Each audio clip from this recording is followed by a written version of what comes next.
Welcome back, ladies and gentlemen. It's Laszlo Montgomery here with one more halfway decent and interesting Chinese saying, the penultimate of this second season. This Chungyu's a little more upbeat than the last two, but not without its share of tragedy.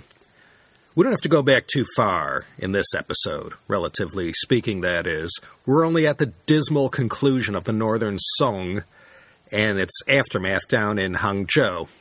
Most of our Chungyu are rooted in the Eastern Zhou Dynasty, Spring and Autumn and Warring States periods, but not this one. It took place a good 1,500 years after those feudalistic times. Today we're going to look at琴瑟和鸣. Not sure if any of you have heard that one before. Doesn't make it to any top 10 lists as far as I know. 琴瑟和鸣. Let's do what we always do. Qin? Yeah, same qin as Dui Niu Tan Qin, play a lute to an ox. And last week's Ren Qin, Ju Wang, both man and lute have perished. Qin could be a general term for a stringed instrument, but today it's always referred to as a 7-stringed gu qin. And then there's another new instrument for you called a se. This is a bigger instrument with anywhere from 25 to 50 strings. This musical instrument went all the way back to the Zhou Dynasty, so it's as ancient as the gu qin. So, qin se, the qin and the se. Then there's he, just like from the previous episode, qu gao, he gua. If the tune is too highfalutin, ain't no one gonna sing it. Although I don't think my Chengyu Zidian put it quite that way. In the fourth tone, that character means to join in the singing or to chime in with others. And last character, Míng, we've come across this one before. Remember from Season 1? Ji Míng Go Dao. Crow like a cock and snatch like a dog. To use low-handed tricks to get what you want. We're using the same Míng. It means of birds, insects, and mammals to cry out or to crow. But in our case today, it means more like to sing or to make a sound. Qin se he ming. The qin and the se, sing-along sound. Not terribly revealing, is it? So you know what that means. We're left with no choice except to dig below the surface to uncover the story from whence this Chengyu sprang. And once this story is told, these 4 characters that appear randomly selected out of a hat, all of a sudden they make perfect sense. The story, as I said, took place during some of the darkest hours of the Song Dynasty. These years during the 1120s were covered in the previous China History Podcast, episode 23, on the Song Dynasty, and then again in more gory detail in that 4-part series on the Huizong Emperor. Although our story takes place during the Song, the source of the material came from a Yuan Dynasty collection of poems called the Ailan Xuan. Couldn't dig up too much on that. The 2 main characters of today's story were far from a couple of nobodies. Zhao Mingcheng and Li Qingzhao. Zhao Mingcheng lived from 1081 to 1129 and was a giant in the field of ancient Chinese epigraphy. Yeah, I know, what's that? Epigraphy is the study of ancient inscriptions, words and symbols that are carved into substrates like stone or metal. He was also quite accomplished in the arts and letters and came from a respectable lineage that, well, today could have got him a ground floor table at the Lukyu Tea House in Hong Kong. Li Qingzhao is ranked as among the greatest female poets in all of Chinese history. And let me say, that's quite a claim to fame. You had to be pretty darn good to share that superlative. She lived 1084 to 1155. So you can see she lived 26 years longer than Zhao Mingcheng. They were both from Shandong province.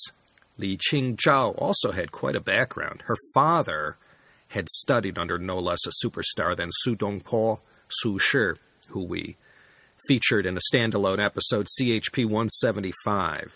Her father was an amazing scholar, and like many a Song-era literatus, he had a pretty decent library. And Li Qingzhao grew up amongst all these books and soaked up all she could from them. She was incredible, and already in her teens it was said she was very much admired for her poetry. She was quite a favorite in the more elite circles of aristocrats. The 2 met. Zhao was 20 and Li was 18.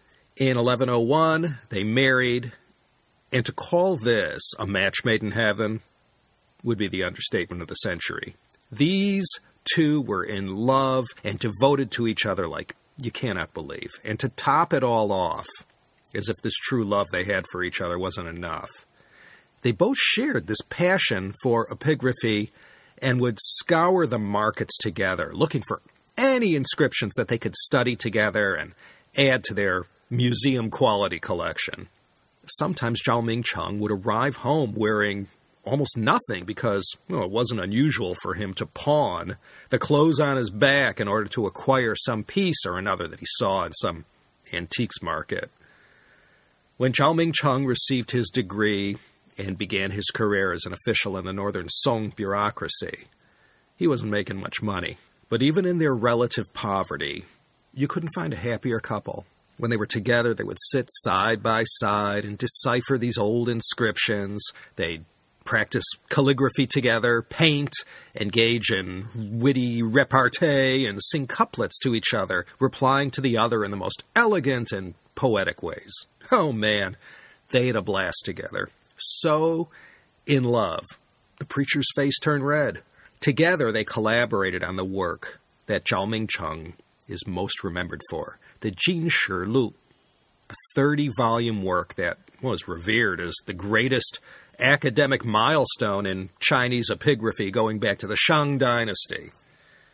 So this happy couple lived in sheer and utter conjugal bliss for many years. And then, in the 1120s, trouble came from the north. The Jurchens, who later on would be known as the Manchus, flooded out of their lands in Manchuria and put an end to what became known as the Northern Song Dynasty. By 1127, it was all over, and the magnificent Song capital city of Kaifeng was reduced to cinders, and the entire royal family was sent packing to the coldest, most desolate parts of Heilongjiang to live out the rest of their lives. And Zhao Mingcheng and Li Qingzhao, they fled south, first to Nanjing. One Song Dynasty royal had gotten away and reconstituted the dynasty down in present-day Hangzhou, and so began the southern Song. Now, like so many other northerners who fled for their lives in terror, Zhao Mingcheng and Li Qingzhao had to sort of start their lives all over. Like other ethnic minorities who are forced to flee in the middle of the night, they could only cart away a limited amount of their vast possessions, including their collection. And in their haste to put as many tracks as possible between them and the Jurchens, they had to dump plenty of stuff along the way. Whatever was left behind, so lovingly and painstakingly sorted, studied, and cared for, was destroyed by the Jurchens. Though the happy couple survived that national trauma, Zhao Mingcheng didn't bounce back from the Jurchen invasion, and he died in 1129. He left behind his unfinished work, the Jin Shi Lu, as well as all the research that still needed to be done with all the couple's various epigraphic pursuits. So Li Qingzhao was heartbroken. Her beloved husband, Zhao Mingcheng, was gone, the man who had always been an inspiration for many of her greatest poems.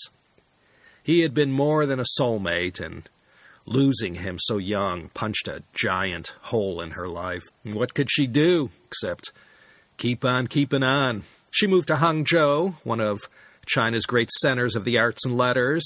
She continued to produce her poetry. She helped to finish off the Jin Shi Lu. She lived plainly until her dying day, honored and cherished the memory of her husband, Zhao Mingcheng. She had experienced a roller coaster life filled with the greatest happiness and the most miserable despair. Anyone who lived through the Jurchen invasion didn't have it easy, if they survived at all. It was a shocking upheaval and ended up being only a dress rehearsal for the Mongol invasion 140 years later. So you can now see the meaning of this idiom,琴瑟和鸣. The two instruments, 琴瑟, represent Zhao Mingcheng and Li Qingzhao. 和鸣, singing songs back and forth. 琴瑟和鸣, that describes a perfect relationship, especially a marriage. Perfect harmony and conjugal bliss. 琴瑟和鸣. If you could say this about the relationship you're in now, then 恭喜你, mazel tov, and congratulations. What can be better than that? And Li Qingzhao, this great poet, about 60 to 100 of her poems managed to make it to our day. As I said, like Muhammad Ali, people called her the greatest. Okay, Laszlo Montgomery, signing off for a 9th time this musical season. You know where I'm recording this. It isn't a professional recording studio, I'm sure you can tell that. There's more where this came from, so please me, and do come back next time for another nice, tasty Chengyu here at the Chinese Sayings Podcast.